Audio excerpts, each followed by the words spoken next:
Coming up on Tech News Today, Verizon takes on Netflix while Netflix compares itself to a last-place baseball team. NFC is all messed up. Sascha Segan tells us why. And PayPal comes this close to ruining Christmas. Next. Netcasts you love. From people you trust. This is TWiT. Bandwidth for Tech News Today is provided by Cachefly at CACHEFLY.com.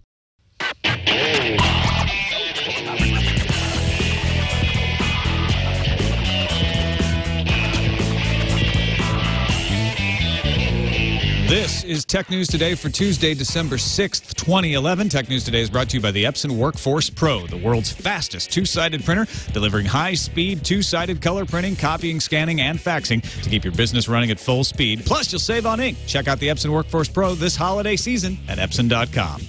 Welcome to Tech News Today. I'm Tom Merritt. I'm Iyaz Akhtar. I'm Jason Howell. Sarah Lane, still off in France. I believe she's at a wine tasting right now, is what she said. So she couldn't be with us. That's okay. Yeah. Good excuse. Forgiven.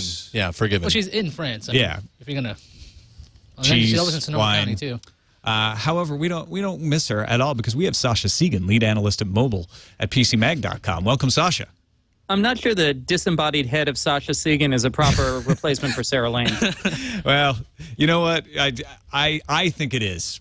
By golly, Thank you. And I'm not changing my story, at least for today. Thank you. Top of the news, just breaking earlier. Maybe an hour before the show, Verizon, apparently, according to Reuters, planning to launch a streaming video service. However, the streaming video service would only be available in markets outside of where it offers Fios. So if you can get Verizon Fios, they'll block your IP address, I guess. Also, one source told Reuters that the service's focus would be on packages of movies, similar to Stars or Epics. Another source said it could include children's programming from Disney or Viacom. They're working very closely with the programmers so they don't threaten the relationships they have with the channels that appear on Verizon Fios TV service. It sounds pretty limited, but Netflix shares fell on the news. Well, Netflix shares probably fell for lots of different reasons. Well, the market's up today, so this seems pretty direct. Although you're right, Reed Hastings is speaking. We'll get to that. But as for Verizon shutting out people that have access to Fios, I would think that people who have Fios would opt into their own, like the Verizon iPad app or something like that. They'd be able to access their content still that way. So while it sounds... But you have to subscribe to a whole service, whereas this is just going to be a Netflix-type competitor. Right, because when Verizon's got to put out Fios, that's a whole infrastructure, like investment, right, versus doing something like just saying, oh, let's check out IP addresses. I mean, I remember when I was waiting for Fios when I was living in New York, you had to wait for them to show up and put APC fiber into your house. Yeah, right? So they're basically saying if you live in an area where we can show up and stick a piece of fiber in your house, that's what you have to do. That's pretty much what they're doing. So they're pushing those people towards other services. Yeah, right, but Verizon doesn't want to be a competitor to Netflix here as much as it's trying to become a national cable TV service without quite as much cable and without the national licenses until it can build Fios out into the universe. This is about competition with cable, not necessarily competition with Netflix. Do you think that they're going to keep expanding Fios, though? Because a lot of people speculated after Verizon made that deal with Spectrum Co., which is the cable TV networks, that there was sort of an implicit understanding that they would stop rolling out Fios TV service and stop competing with the cable companies. I don't see it, just because it's such a great business for them. There's such a huge demand for it.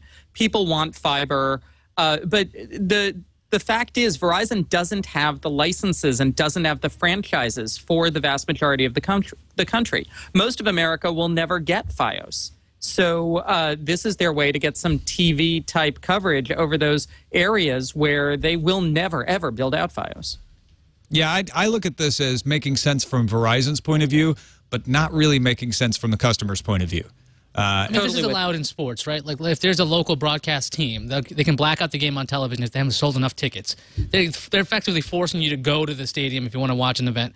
How is this that different for Verizon? Like, look, if you can get Fios, we want that money. Versus having a streaming service that you could have, you probably could work around this. Let's face that, really simply. Yeah, a lot of people could if they cared. I don't think anybody's going to care about this because it sounds like it's going to be limited. So it's going to be a movie-style service, not a Netflix competitor. But sort of just like, hey, here's a streaming service that can get you a lot of movies. And if I live in a Fios area and I did somehow get excited about it, they're going to say, no, you have to you know, get Fios installed. You can't get it. We're going to block you. And like, okay, well, I don't care. So they just shut out a huge part of the East Coast from even wanting this. The rest of America is going to look at this and go, well, it doesn't have the same things that I can get from Netflix.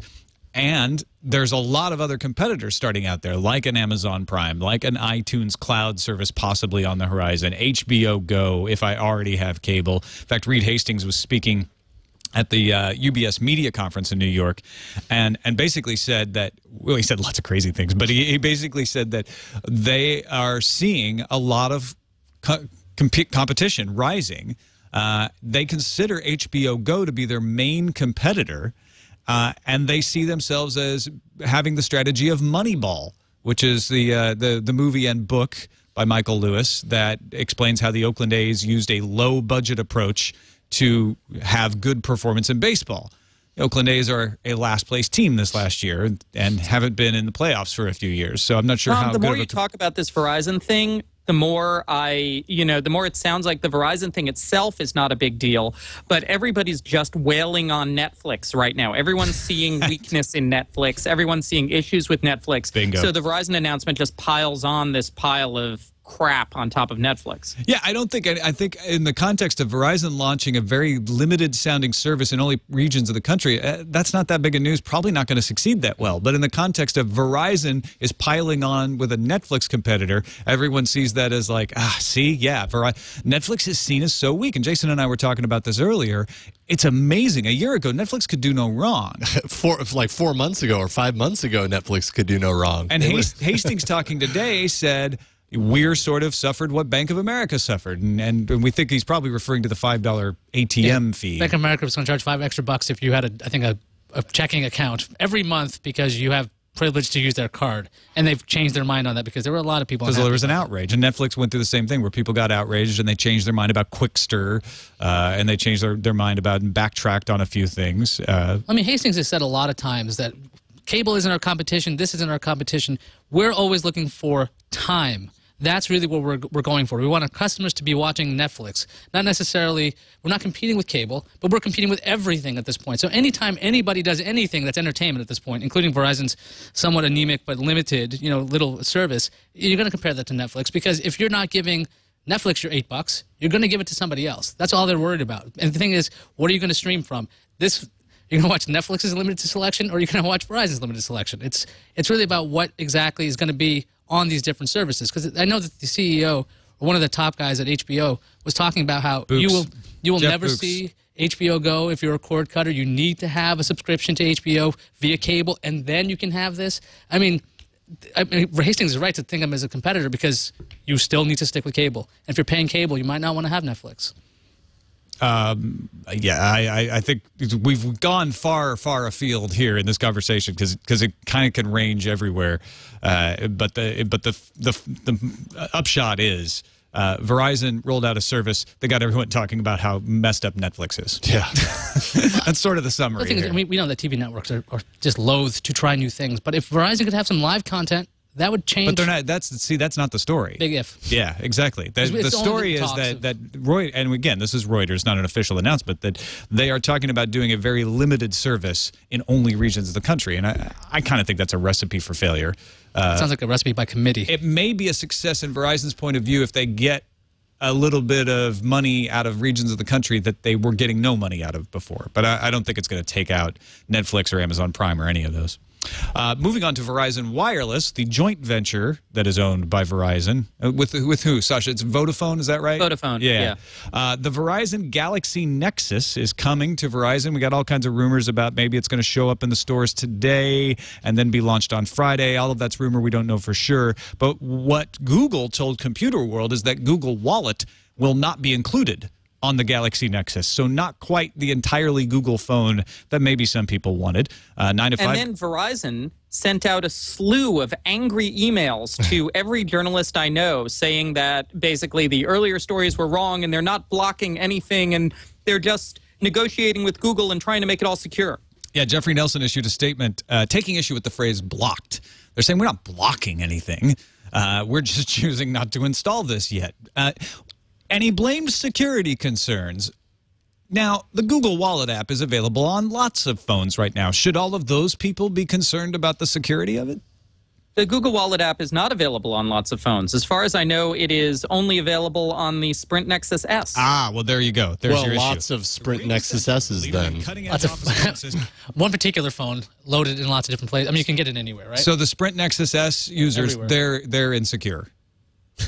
Well, I mean, I guess what I'm asking is there a valid security issue here, since Google Wallet is already rolled out on one phone, granted? I don't think there's a valid security issue here. I think this is really about Verizon not wanting to throw its weight in with Google Wallet when they've already committed to this other NFC system called Iyaz, which is still not quite rolled out. And the whole NFC payments thing is such a gigantic mess in the U.S. because there are all of these different groups, each of whom want to control the payment system, and each of whom want to control all the various advertising and location-based services that go with it, none of whom are willing to sign on to anyone else's standards. So you've got Iyaz, you've got Google Wallet. Apple hasn't signed up with anyone yet. Microsoft hasn't signed up with anyone yet. So it's just a mess. This NFC payment thing is not happening here in the U.S. anytime soon. I kind of wonder if it will ever happen. I have a feeling that Apple is going to resist NFC and go with what they already have, which is use iTunes to pay for stuff. I look at CardCase as an example of I don't need anything new added to my phone. No extra cost, no extra battery drain, and I can go in and pay wirelessly without taking my phone out of my pocket. What NFC does is says, you know what? You got to pull your phone out and you have to contact it and you have to make sure that a piece of equipment works and other equipment has to be added. So I just don't see it. NFC is easier for it's easier for some merchants to work with than purely wireless systems. I'm not entirely sure why, but it has to do with the kinds of connections that those businesses have to the internet, et cetera, et cetera, et cetera. But there's been a lot of speculation that Apple is just going to go ahead with their own NFC system tied to iTunes for payment in the next iPhone, and then we're going to have yet another incompatible, fragmented NFC payment system that'll only be accepted by some fragment of merchants. I thought your comparison of this to ATMs was particularly apt. You wrote about that on PC Mag. Yeah, I mean, if you look at the beginning of ATMs in this country, first you were only able to use your own bank's ATM, and then there were these ATM networks like NICE and Time and Honor, and you could use a couple of banks' ATMs. And nowadays, all ATMs generally subscribe to a bunch of these networks, so you can use pretty much any card in any ATM. And eventually, that's where we have to go with these NFC systems. We're not going to have one NFC system. We have to get merchants with hardware that works with multiple NFC systems and phones that work with multiple NFC systems potentially. And that's going to take a couple of years to shake out. Yeah, I almost forgot about how I always had to look for Pulse when I paid with my ATM card back in the day. I'm just thinking how weird, I mean, the idea of, okay, look, I used to use cash. Now you only use credit cards. And then credit cards started having their own NFC thing. I didn't even know my Amex had PayPass on it. I was like, oh, I can tap this? And the guy at the Jack in the Box was like, yeah, that's how that works. Telling the tech fellow had no idea it was on the card. So the idea that a phone, the NFC seems like it's a bit of a mess here. And I think that Sascha's onto something. If Apple goes ahead and does it, they're usually really good at consumer education. If you can tell somebody how this works really easily in a really simple commercial, people usually go, oh, that's not so strange. I will take out my phone and do this. They're used to taking out credit cards anyway, taking out their wallet that's got a lot more information in it. That's why I think Apple's going to go with some sort of non-NFC system that requires you to not, like CardCase, that requires you to not take your phone out of your pocket, because that's Apple. You know, you don't have to do anything. You don't have to touch anything. Leave your iPhone in your pocket, and they get to then sell iPads as registers to a bunch of merchants. That's how CardCase works. But it doesn't change the fact that this is going to fragment the market. I think Sascha's totally right about that. You're going to have places that take it and places that don't, and we're going to have to live with that for a while until this all shakes out. I don't know how long did we live with ATMs like that? 15 years or so before it really consolidated. It felt like. Yeah, absolutely. And so we're going to get Google Wallet on the Verizon Galaxy Nexus eventually, and we're going to get Google Wallet on a bunch of Verizon phones, but possibly not before Iyaz rolls out.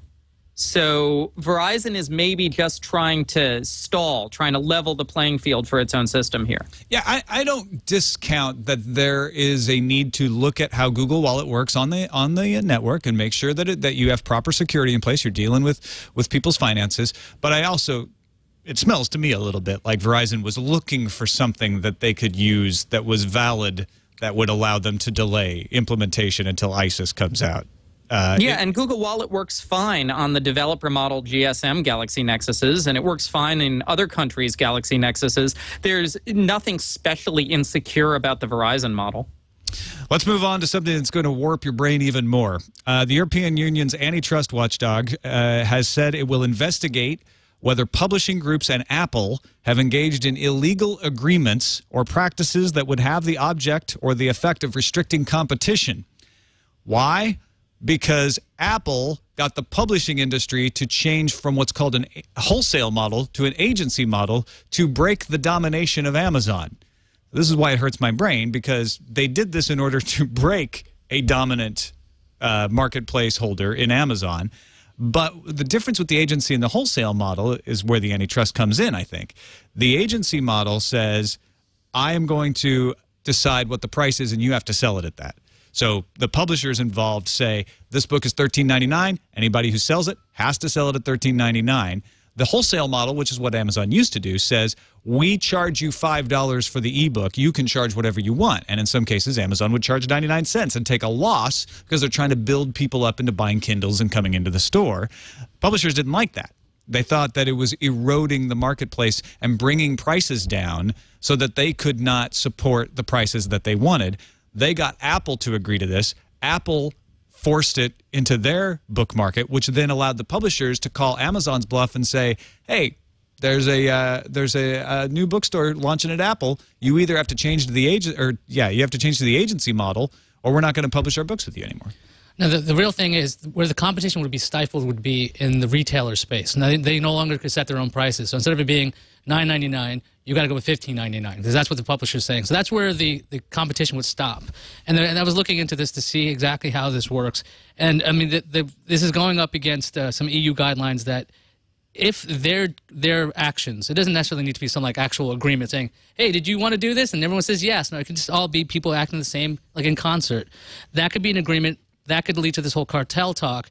But the real thing is it has to be a detriment to consumers. And the EU is only looking at ebooks. They're not looking at books as a whole. Because I was looking at the prices of books. You know, hardcover books, $18. You can get them even up to $30. You can get them really expensive with textbooks, you know. But the thing is, ebooks used to cost $9.99 usually on average, and now they've moved up 50% to $15 or $14.99. So, I mean, is that really a detriment to a consumer to the point where this raises it's a 50% price raise. I'd call that a detriment to my pocketbook. The question is, can the publishers try to recharacterize this as all books? Because compared to regular books, this is still, I mean, dead tree books, this is still cheaper. Yeah, of course dead tree books are more expensive. You have to kill the tree. Mm-hmm. I'm just saying this is going to be the argument. And it's not about the raw price of the books. I mean, Tom's right. It's about the change in price of the books before this agreement and after this agreement. But let's also remember, European commercial law is very, very different from American commercial law. So even if this changes the situation in Europe, will it necessarily have any impact here? It's a good point. It might not at all because we have an entirely different system. And I think part of what's making my brain hurt is I'm thinking of it from the U.S. point of view. And from the U.S. point of view, this was actually competitive. It forced Amazon to have to change the way they do business. It forced a new competitor to be able to rise in the marketplace. That's all good stuff. Now, the price fixing aspect of it, that's sort of a detriment to consumers because the prices went up, but we also have the ability to compete still. Apple can provide a different kind of service and a different selection, different usability. So there are ways to differentiate them. As long as the agency model is legal in and of itself, I don't see that what they did was in any way anti-competitive. Well, like I was saying, it's back to the retailer aspect. You're right about the idea of that now you have a lot more competitors in the field offering the books, but now they're stuck at a certain price. And if they all acted again at the same time and said, we're all going to raise our prices because they were not selling at $14.99. But wouldn't that just mean that the agency model is illegal? Not necessarily. I was looking at the exceptions on this too. Yeah, If you have a small market share, because I think this is 5 or 6 major publishers, and they control a pretty large bit of the market. If you're under 10%, Like if you let's say there's 5 of you, and you're like 2% of the market, and you all come up with one stupid scheme. Apparently, that's accepted. That's okay if it doesn't damage consumers. That's the real thing. This is the EU's looking at its impact on consumers. And like you were saying, if it's a 50% increase, I mean, if that's the way they want to look at it, that looks horrible. I mean, but $10 to $15 not necessarily doesn't sound as bad. And don't forget, there's value-added tax on ebooks. There's not necessarily on printed books because they're given an exception, but ebooks are not given the exception. And this is the EU announced that this is just the initiation of a probe into this. They haven't said that they are guilty of anything and anyone's guilty of anything. Yeah, that's a good point, too. All right, let's take a quick break and thank our sponsor. This episode of Tech News Today is brought to you by the Epson WorkForce Pro, world's fastest two-sided inkjet printer. They say that, and you're like, oh, really? Is it the fastest? I've experienced it. It is darn fast. I have not seen a faster printer with my own eyes. And this holiday, you're probably going to ask for a lot of new gadgets for friends, for family, for coworkers. For your business, you want to get the Epson WorkForce Pro. It is engineered for productivity, high-speed, automatic two-sided color printing, copying, scanning, and faxing, all keeping your business running at full speed, and something that is unusual with printers designed to actually save on ink. The ink cartridges have extra high capacity and give you 50% less cost per page. It's not like they give you extra capacity and then blow a lot of ink out every time you print something. So check it out. WorkForce Pro prints from mobile devices, too. That's the part I was skeptical about. I'm like, yeah, sure, it prints from the mobile device. I bet it works like every other time and it loses its connection.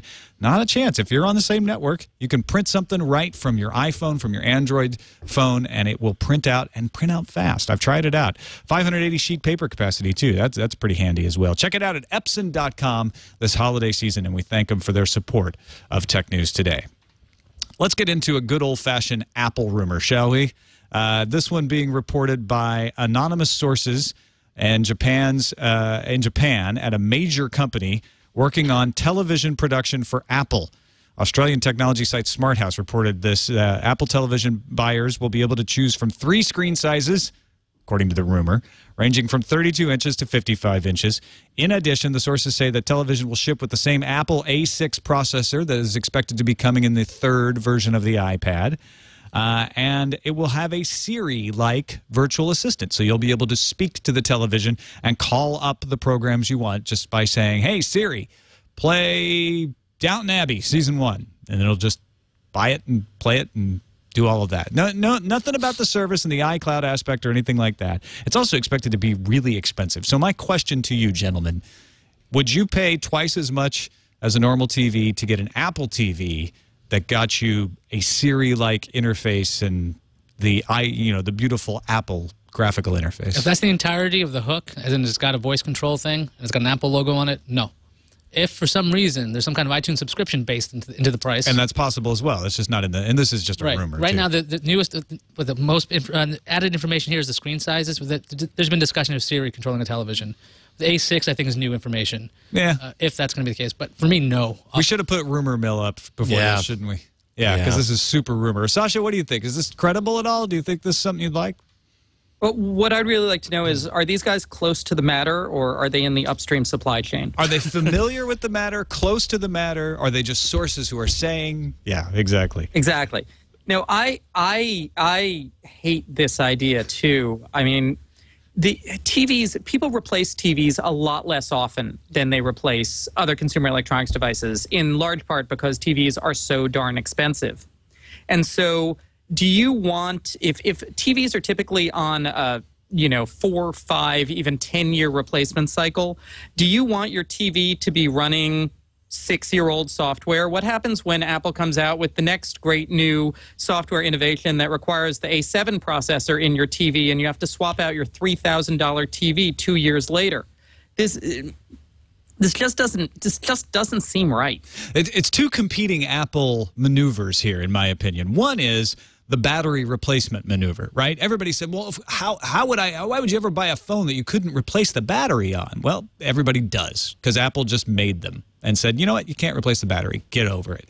So in that way, you could see them pulling that off, saying, yeah, so you can't replace anything. You can update the firmware, we'll keep it up. But that was where it hits the other Apple thing, which is to say our software will only work on the last 2, maybe 3 models before we just say, you know what, we're not supporting it anymore. And we've seen that over and over. More than that, the iPhones and the iDevices are designed and priced to be replaced every 2 years. That's the way the contract works. Every 2 years, your contract comes up, and the next iDevice is $200. Well, if this is a $3,000 television set, is Apple really going to be asking you to buy a $3,000 television set every 2 years? What kind of psychopaths are they? Yeah, they can't. I mean, and they wouldn't, right? So the only thing I can figure is that they're going to try to make this thing so cloud dependent that they'll try to convince you that once you buy it, you'll be able to keep up with all of their services for several years. But again, that goes against what they usually do. Apple's really, I mean, obviously known for getting a great profit margin on their hardware. But I mean, the thing is, if you think of something like the iPad, they could have charged more than $499 for that. And what's happened with the MacBook Air down to like $1,000, they've been somewhat price conscious. Are you saying Apple is putting out bargains? Because I'm not sure I buy that. What I'm saying is that they actually have been a little bit more price conscious when it comes to what can we get away with. But this report, for a television, $3,000 for a 55-inch television is absurd unless there's some real hook. And the thing is, just being able to talk to the television itself instead of having a Connect do it for you, it doesn't really add much unless there's some other, there has to be more to this other than like just like this bravado. There's no way you could charge $3,000. Well, take all the things in Apple TV and you build them into the television. Yeah, you're right. I think so. there's still a $1,000 TV and a $99 box. Like not. That's well, no, but I'm talking about the cloud-based. You know, if they got a subscription service with TV and all of that stuff, there's your other stuff that's not in this rumor that is compelling, and that's the stuff you actually just asked for. So I think that's still at best $250 worth of hardware. Okay, that's still an iPhone 4S. Okay, $500 worth of hardware at the most. I don't see why this needs to be vastly more expensive than a standard TV. And then I just don't see how Apple can accelerate the replacement cycle of televisions enough to make this make sense for them. Smell-o-vision. No, I got nothing. I don't know where you go with that. Let's move on to the Consumer Reports annual estimation of customer satisfaction for telephone networks is out now. Telephone networks. I don't know why I use that antiquated term, but it's out for your telcos. And it's not good news for AT&T as usual, but it is good news for Consumer Cellular, an MVNO that uses the AT&T network and focuses on senior citizens. They had #1 satisfaction.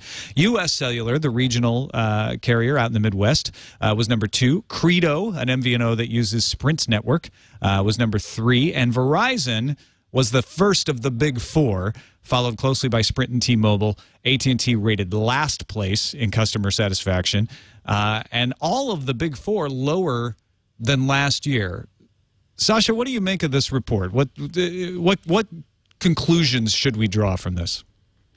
Well, first of all, small businesses that focus intensively on customer care get great scores on customer care. There you go. And that's Credo, that's Consumer Cellular. These Credo and Consumer Cellular, they don't do fancy phones. They don't do extensive data services. They mostly do voice and text and great customer service. So they're very, very focused on this one experience. And they don't have a lot of the complicated experiences that people get really dissatisfied with, like complex smartphone data experiences. You look at U.S. Cellular, they've always gotten great ratings. They've always gotten great ratings on our surveys, and we do a huge survey every year. U.S. Cellular also, the way they stay alive as a small carrier is through great customer service. AT&T has really lost the plot in the past couple of years in that first they thought they could get their customers through having the iPhone, and they did. And I feel like in the past year, they've been so focused on crushing and buying T-Mobile as a way to grow that they've decided to not really compete on things like great quality and excellent customer service. They've thought, oh, well, we can just buy T-Mobile. That'll make us the biggest. Well, they swallowed Pac Bell in an early part, and I believe that has poisoned them like a pill with really bad customer service over the past 10 years. But I also think that these guys feel like they don't have to provide that good of a customer service, and they'll still continue to grow their subscriber base, and that seems to be what is happening. Is that an indication that we don't have as competitive a marketplace as we need? I don't know if that's the case. I mean, if maybe it's just advertising, you're more aware that there's AT&T and Verizon. You see them everywhere. You can go to like, I think T-Mobile was doing this for a little bit. You can get your phones at a location like 7-Eleven. You have access to these devices no matter what. So when something goes wrong, you might run into the, hey, you're not paying attention, you don't care about me as a customer. But these smaller businesses don't have the same kind of outlets and the same kind of just FaceTime as these major ones do. So the other thing is, I would wonder about just the sheer volume of people that AT&T has that could.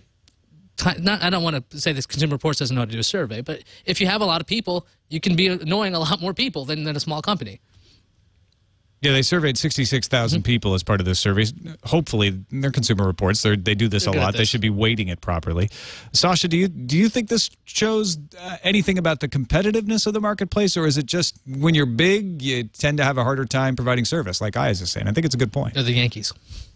I think to some extent Iyaz is right, but also all of us in the industry have known that AT&T underinvested in its network for a while. AT&T has been spending much of its energy in this T-Mobile merger thing. AT&T lied about 4G for a while, which is something that still greatly irritates both me and I know Chris Ziegler at Verge is another big AT&T lying about 4G fan. I'm right there with you, yeah. Yeah. So AT&T is not blameless here. They do feel that because of their size and because of their ability to get great phones as exclusives, like they had the iPhone for several years, maybe they don't need to focus on terrific customer service the way a scrappy little business has to. And that does say a lot about competitiveness. It says that we don't want to let these gigantic carriers get even bigger and squeeze small carriers out of the market. All right, let's finish up with another story of corporate responsiveness. Not exactly the same as carrier IQ, but it has reminded a few people of that. PayPal has had to apologize to the site Regretsy. Now, Regretsy is a site that makes fun of weird things and ugly things on the Etsy craft site. But every year they do a charity thing around the holidays. This year they mounted a toy drive for needy children. They got great response. In fact, more than they needed to pay for the toys. They had selected 200 very carefully selected applicants. So they decided to accept cash and pass that donation along so that the recipients could do whatever they wanted with the money. PayPal took issue with that because they used a donate button instead of a buy now or a shopping cart button. Because one would think it was a donation, right? Since you're donating it to these people. But since Regretsy is not a nonprofit, it seems like PayPal didn't like the idea of donate being used by a private corporation to pass money to others. And it seems like they wanted the donation to either be from a proven nonprofit corporation, which they require documentation on, or you can use donate for a good cause of your own. Like you run a podcast, or you're, as we'll see in the transcript, you have a sick cat that you're trying to raise some money for. So anyway, April Winchell, a.k.a. Helen Killer on Regretsy, had a conversation with a PayPal customer service representative that went horribly wrong. The customer service representative, if they said the things that she claims, said some really idiotic things, such as if you have a sick cat, that's the only way you could use a donation button. We're on to you. They said you could not sell the toys as gifts and then have them sent to the charity applicants because you can't have someone order something and have it sent to someone else. She said, well, what about Amazon? They do it every year. PayPal ended up not only requiring that Regretsy refund all of the $2 donations and all of the money that hadn't been processed so far, but also said that they were going to freeze the account for 6 months before they would allow the money to get out to make sure that there was good behavior.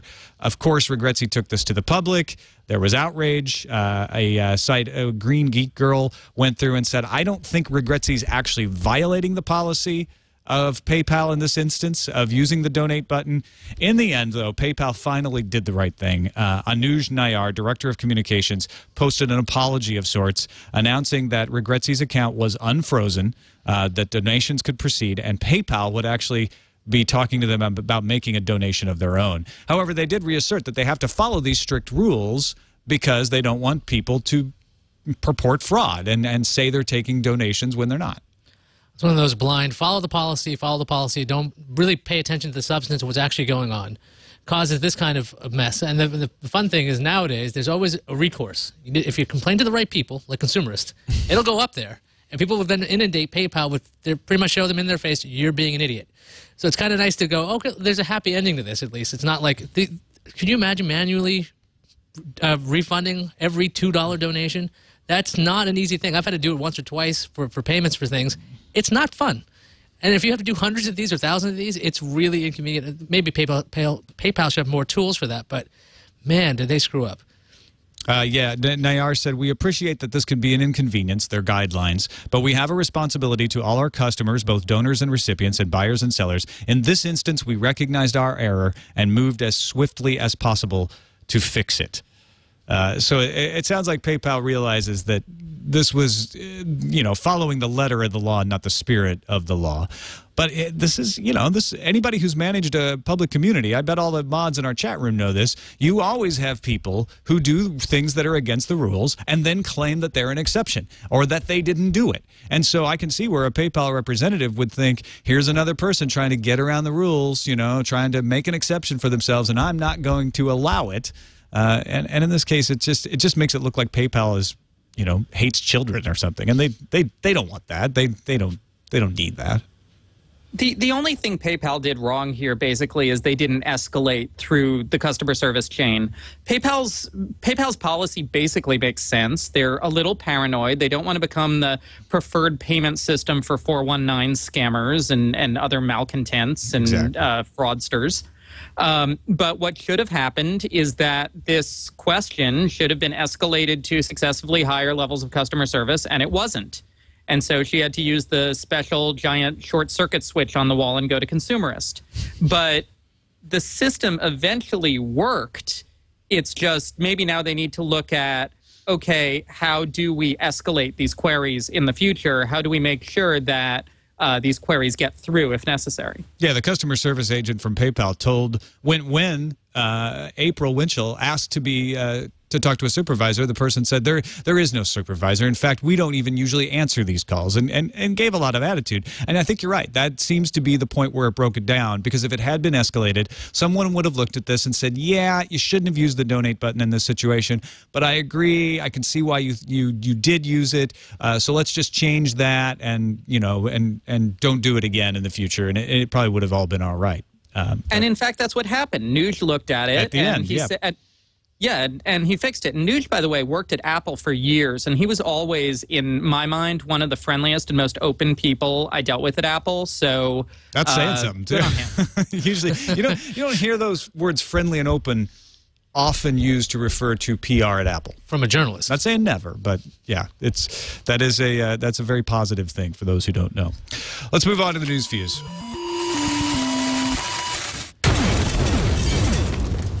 A disappointing Christmas morning for those of you who woke up early anticipating the highly hyped Xbox 360 dashboard update. You're likely still wallowing in your despair and regret. Major Nelson posted on Twitter that the timing for the Xbox 360 update has been slightly delayed and promised a status update later. So let's look at his Twitter account right now. Latest post was 2 hours ago. Thanks again for your patience. So there is no new information to report yet. Now, likely by the time you listen to this on the podcast, this will all have been fixed, and we'll be on to figuring out what happened. But it was supposed to go up at 7 a.m. Pacific time this morning. Microsoft announced it like crazy yesterday, and so now they got some anxious people. A bug in Facebook allowed some users to see another person's private photos. The technique was first noted in a forum for bodybuilders. It's just an odd tidbit. By flagging a photo as inappropriate, a user was given the option to select additional photos, and it is these additional photos that may show private ones. Facebook has already addressed the problem, saying it temporarily disabled the entire system to fix the bug. Evercore analyst Robert Chira says the Amazon Kindle Fire is going to comprise half of the Android tablet market in 2012. Chira cites that Amazon's approach of selling at near cost will demolish other manufacturers' offerings since other companies are trying to make a profit. As for the iPad, Chira expects Apple to maintain its lead and make a profit on hardware. The Indian government is not happy with a number of websites, including Facebook and Google, for not screening derogatory material. The government's solution is that it'll take matters into its own hands. So what constitutes derogatory material? Things that are insulting to its prime minister, Congress leader, or religious figures. Yeah, boy. We're going to keep having this battle as the internet gets more popular. Dutch officials initiated raids at several mobile phone companies, including Vodafone and T-Mobile. Whistleblowers alerted the Netherlands Competition Authority about cartel agreements between the companies. Of course, the company said they would cooperate with the investigation, but admitted nothing. The Android Marketplace just had its 10 billionth app downloaded, and to celebrate, you can get 10 apps for 10 cents each. The sale will last for 10 days. To choose from apps like SwiftKey X, Minecraft, Asphalt 6, and SoundHound. No report on what that 10 billionth app was. Or who got it. I want to interview. 3 people associated with WikiLeaks are fighting to keep their Twitter information from being turned over to the United States government. As a part of its ongoing WikiLeaks investigation, the U.S. asked Twitter to turn over some data, including IP addresses of some of its users. A court order has already been issued to force Twitter to turn over the data, but the 3 argue they will suffer irreparable harm if the order is allowed to go through. Remember, they're just asking for information about postings, not content of postings at this time. Reuters reports that HTC had a horrible November, announcing sales fell 30% compared to October. Compared to last year at the same time, HTC sales fell 19.6%. The company already announced it's expecting no growth for the fourth quarter of this year, so hard times for HTC. Is this just normal, Sascha, or is HTC suffering more than everybody else in the economy? HTC is suffering more. I think they acknowledge that their products kind of didn't strike a chord this quarter, and it's true. They just didn't have anything really iconic. They didn't have anything that really grabbed people. That HTC Rhyme didn't do it. Not the multi-armed red phone with the HTC Right, Rhyme. not the Rhyme, not the Resound. They had so many phones, but none of them really jumped out at you the way the Galaxy S2 and the iPhone do. It beats now. Didn't work. Beats by Dre. Finally, the future of memory is 3 dimensions. We've known this for a while. IBM and Micron partnered up to produce cubes comprised of DRAM layers, which are connected by through-silicon vias. The 3D configuration allows for a much smaller form factor, a 90% reduction in footprint, plus it's more energy efficient and allows for 128 gigabit per second transfer rates. I like that. Let's move on to the randomizer. Randomizer.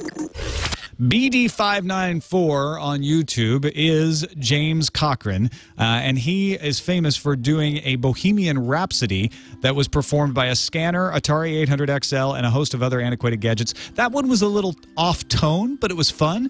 Now he has put together House of the Rising Sun with an oscilloscope, hard drive on percussion, an older synthesizer, and a scanner on the main melody that's incredibly impressive. Listen to this. Well, that's the synthesizer, but wait till we get to the melody again. Of course I go into it right at this point.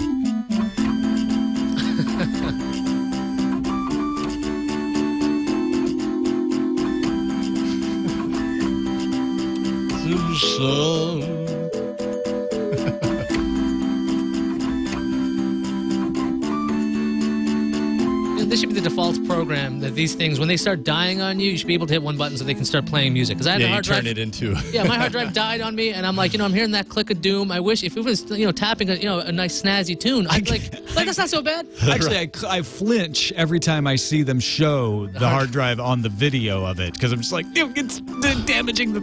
Yes, it's all right. I wonder why I went with the TI-99 4A this time. Yeah, it must have been the easiest one to program. I don't know. He really outdid himself, though. The scanner control is so impressive. Let's move on to the calendar.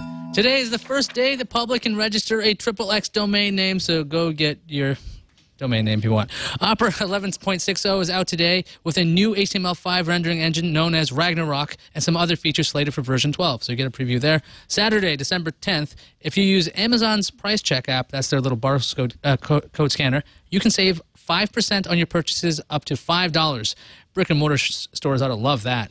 December 8th, it's happening. DirecTV's TiVo will hit several markets. It's only been delayed for years, but they say it's coming. Really, December 8th is coming. Meizu's HSPA Plus infused flagship phone, the dual-core MX, will launch in China for about $470 on January 1st, 2012. And Sprint's LTE rollout ought to go live in the second half of 2012, according to Sprint CFO Joseph Udenauer. All right. Let's check what's incoming. Incoming message. You may or may not have gotten your Xbox 360 dashboard update yet, depending on when you're listening to this show, but Derek got it early, and he shares a review with us. Hey guys, this is Derek from St. Louis. I've been lucky enough to be one of the beta testers for the new dashboard experience since it comes out today. I can talk about it. And I got to tell you, the Connect response is much more responsive. And to the point about how loudly you have to talk to it, my wife can fall asleep on the couch while I'm watching Netflix, and I can just about whisper Xbox stop, and it's responsive. So it looks like a good update. Thanks, guys. That'd be nice. I mean, I wonder. It's nice in quiet situations. I still wonder if you have a screaming like little human being running around. Can you go Xbox over it? Can it hear that? Right. The other side. Yeah, the other side. The quiet thing doesn't bother me. Oh, so I can go Xbox. Yeah. But what if you have something screaming? Email from Andre in Sweden talks about Spotify and his theory. I won't read the whole email here. His theory is that Spotify is holding back launching mobile apps, like they're not launching an iPad app here in the U.S. because it saves them bandwidth costs. Now, bandwidth's pretty cheap, but if you got this many people doing music, it mounts up. He said he refers to a Swedish Royal Institute of Technology story that says 55.4% of the music played in the Spotify client comes from the user's own computer. A majority of users have a local cache of more than 5 gigabytes. However, on the mobile clients, 100% is streamed from Spotify's servers. So you think that's it? You think that's why they resist the mobile apps? That's probably a good theory. I'm also thinking they were probably just busy, all their resources trying to get those contracts in place in the United States, and they're just tired. Well, yeah, and they charge for the iPhone app, which makes up for the cost of the bandwidth. So they could just charge extra for the iPad. Then they're adding features to the desktop version, so they probably don't want to even start a mobile version of it that's really great until they have it all locked up. Last email from Ken, hopefully last email on this subject.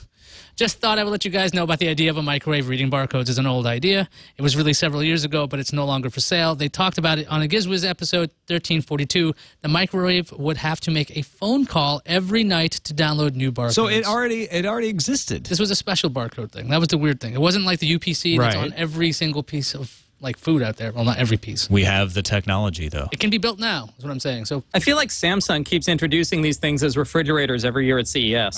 Yeah, you're right. I forgot about that. You go by the Samsung booth, you'll see that every single year since 2001 or 2000, I think. Maybe even longer.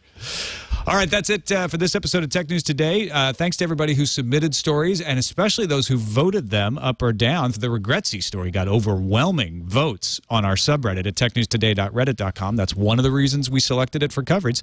So go there, sign up, submit some stories, or do the voting. That's even more important, technewstoday.reddit.com. Don't forget, we're having our open mic show as one of our holiday episodes. We'll select 3 fans to interview for the show. So email tnt@twit.tv with the subject line Open Mic 2011. Tell us why we should pick you. As Iyaz said yesterday, if you want to do a little video to add in there that you put up on YouTube as well, that's fine. The show will record Monday, December 19th from 12 to 1 p.m. Pacific. So you have to be available at that time if you want to be considered as well. So send that along, tnt@twit.tv.